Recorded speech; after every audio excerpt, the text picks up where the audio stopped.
Subscribe कीजिए self अध्ययन गुरुजी channel को और रिंग आइकन को दबाइए लेटेस्ट अपडेट के लिए। वेलकम फ्रेंड्स सेल्फ अध्ययन पर। आज की क्लास में इकोनॉमिक्स से रिलेटेड जो क्वेश्चन डाले गए थे इम्पोर्टेंट, उसमें क्वेश्चन नंबर 2 है जो आप डिस्क्रिप्शन से डाउनलोड कर सकते हैं। ये इंग्लिश और हिंदी दोनों में आपको डिस्क्रिप्शन लिंक से मिल जाएगा। क्वेश्चन है कि आप क्या इस बात से सहमत हैं कि अल्प विकसित अर्थव्यवस्था में बाजार का छोटा आकार आर्थिक विकास के लिए बाधक है, या गरीबी की जो दुष्चक्र है उसके संबंध में अपने उत्तर का मूल्यांकन कीजिए। या ये क्वेश्चन आपका इस तरीके से भी आ सकता है कि भारत में गरीबी के दुष्चक्र के पूर्ति पक्ष की ओर कार्यशील कारकों का उल्लेख कीजिए। या ये क्वेश्चन इस तरीके से भी आ सकता है कि गरीबी के दुष्चक्र का अर्थ स्पष्ट कीजिए। एक अल्प विकसित देश में पूंजी निर्माण करते समय यह कैसे कठिनाई उत्पन्न करता है। तो इसका सॉल्यूशन आप देख सकते हैं कि गरीबी के दुष्चक्र की पूर्ण और सरल अवस्था का जो श्रेय जाता है वो प्रोफेसर नार्कस को जाता है। उनके अनुसार देश इसलिए गरीब होता है क्योंकि वो उसके सामान्य पिछड़ेपन के कारण है, क्योंकि उत्पादिता का स्तर इतना नीचा होता है कि वास्तविक जो आय होती है प्रति व्यक्ति उसका स्तर भी नीचा बना रहता है। तो आय के न्यूनतम स्तर पर बचत का स्तर भी नीचा बना रहता है, क्योंकि लोग सेविंग कब करेंगे, जब उनकी आय ज़्यादा होगी। तो जिसके फलस्वरूप नतीजा ये होता है कि निवेश का स्तर भी कम हो जाता है, यानी कि लोग इन्वेस्टमेंट नहीं कर पाते क्योंकि उनकी सेविंग ही नहीं होती। तो निवेश में कमी जो है वो पूंजी निर्माण में बाधा डालती है। इसके कारण ही अर्थव्यवस्था में पिछड़ेपन और गरीबी की अवस्था बनी रहती है। प्रोफेसर नार्कस के अनुसार निर्धनता का दुष्चक्र विभिन्न तत्वों के वृत्तीय संबंध का सूचक है जो एक दूसरे से मिलकर इस प्रकार क्रिया तथा प्रतिक्रिया करते हैं कि गरीबी जो है वो स्थिति में जकड़ा ही रह पाता है। यहाँ पे कुछ गरीबी के दुष्चक्र के जो कारण है वो यहाँ पर मेंशन है कि गरीबी के दुष्चक्र का जो मुख्य कारण है वो विकासशील देशों में पूंजी की मांग और पूर्ति का अभाव है। इस चक्र को क्रियाशील रखने के लिए प्रमुख रूप से निम्नलिखित कारक जो है वो जिम्मेदार हैं। मांग में कमी। तो पहला जो है, विकासशील देशों में पूंजी की मांग जो है सीमित होती है और अल्प विकसित अर्थव्यवस्थाएं पर्याप्त मात्रा में निवेश को प्रोत्साहित करने में असफल रहती हैं, जिसके कारण गरीबी का जो दुष्चक्र है वो क्रियाशील रहता है।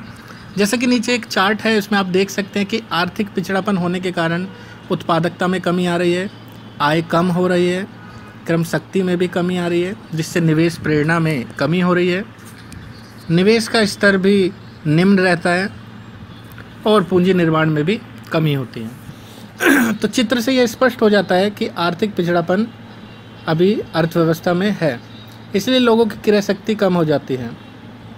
तो आर्थिक पिछड़ेपन को ये जन्म देती है। तो ये एक इसका कारण था, मांग में कमी।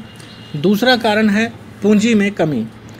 तो गरीबी का जो दुष्चक्र है वो पूर्ति पक्ष के कारण इसलिए उत्पन्न होता है क्योंकि लोगों की बचत करने की क्षमता जो है वो बहुत कम होती है।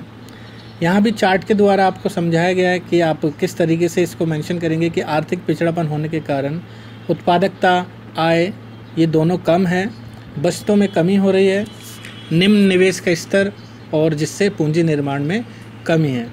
तो चित्र से ये स्पष्ट हो जाता है कि आर्थिक पिछड़ापन जो है पूंजी की कमी के कारण अर्थव्यवस्था में उत्पादक का स्तर जो है नीचा बना रहता है, जिसके फलस्वरूप आय का स्तर भी नीचा रहता है, और नीची आय होने से बचत लोगों की जो है कम होती है, इच्छा कम होती है, उनकी सेविंग कम होती है, निवेश का स्तर भी आपका कम बना रहता है, जिसके कारण जो है पूंजी निर्माण की दर कम होती है और अर्थव्यवस्था जो है पिछड़ेपन में फंसी रह जाती है। तो ये इसके मुख्य कारण थे।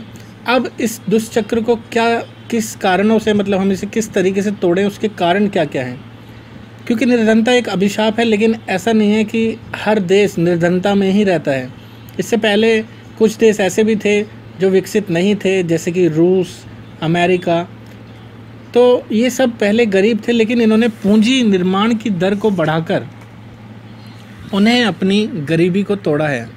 तो विकासशील देशों में गरीबी के दुष्चक्र को तोड़ने के लिए पूंजी की मांग और पूर्ति दोनों में वृद्धि करनी चाहिए। तो पूंजी मांग को देखते हैं। पूंजी की मांग निवेश की प्रेरणा तथा बाजार के आकार पर ही निर्भर होती है, क्योंकि बाजार अगर अच्छा होगा तो निवेश तभी करेंगे लोग जब उनको लगेगा कि आगे फ्यूचर में उनको उनसे प्रॉफिट होगा। तो बाजार के आकार और निवेश को बढ़ाने के लिए निम्नलिखित सुझाव दिए जा सकते हैं, जिसमें पहला है संतुलित विकास। तो प्रोफेसर नार्कस ने संतुलित विकास अर्थात एक साथ कई उद्योगों में पूंजी के प्रयोग का सुझाव दिया है। विभिन्न उद्योगों के एक साथ पूंजी लगाने से सभी वर्गों की आय में वृद्धि होगी, यानी कि जब हम इन्वेस्टमेंट करेंगे अलग अलग उद्योगों में तो उससे आय में प्रॉफिट होगा, जो उनकी प्रति व्यक्ति आय है जो बढ़ेगी, जिससे विभिन्न उद्योगों एक दूसरों के पूरक हो जाएंगे।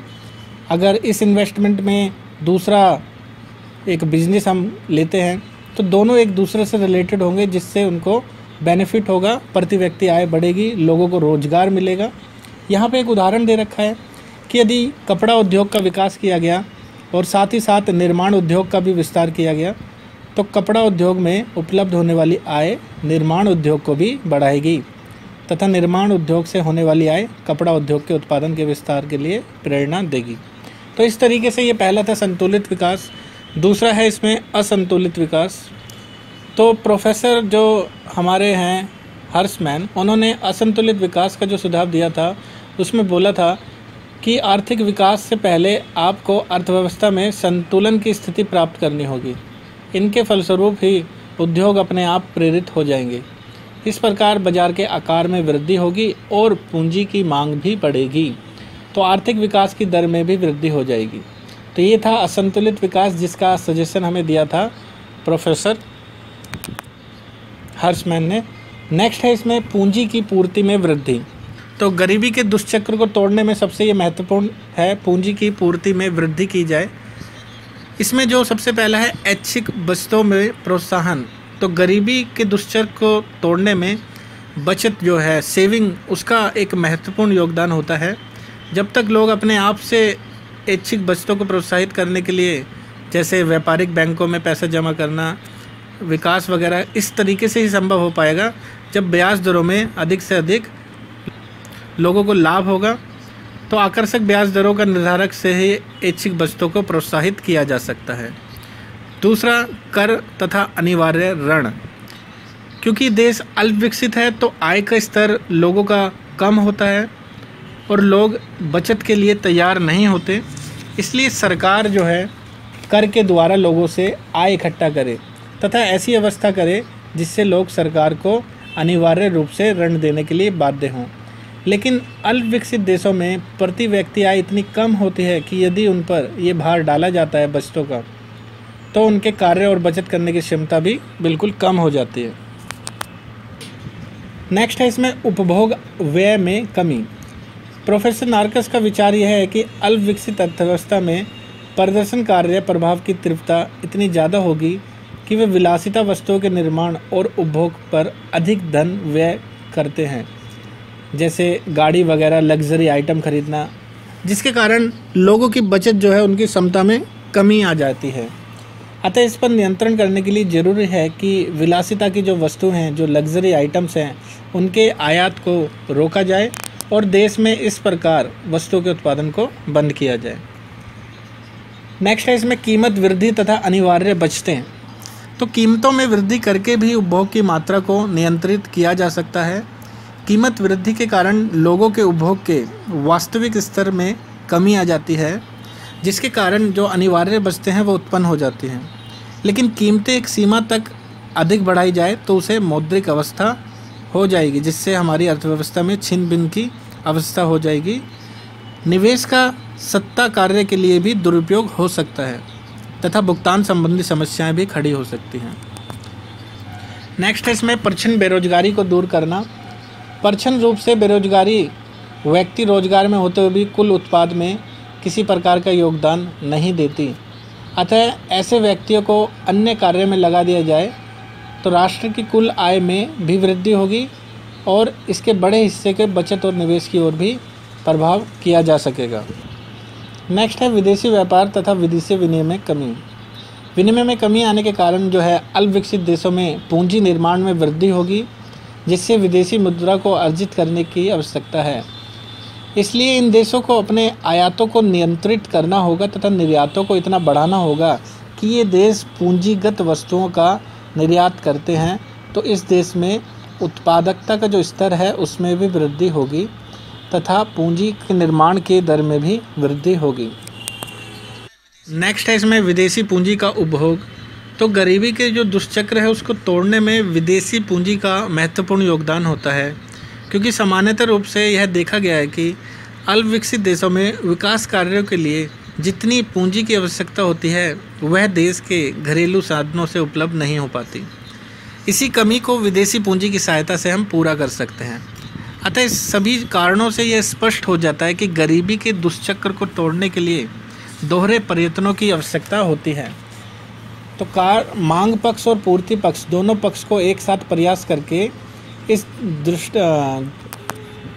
दुष्चक्र को तोड़ा जा सकता है।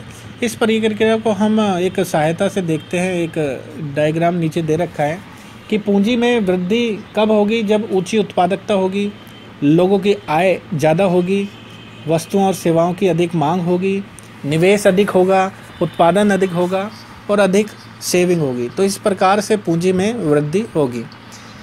तो आगे के क्वेश्चंस के लिए बने रहिए सेल्फ अध्ययन के साथ। Thank you.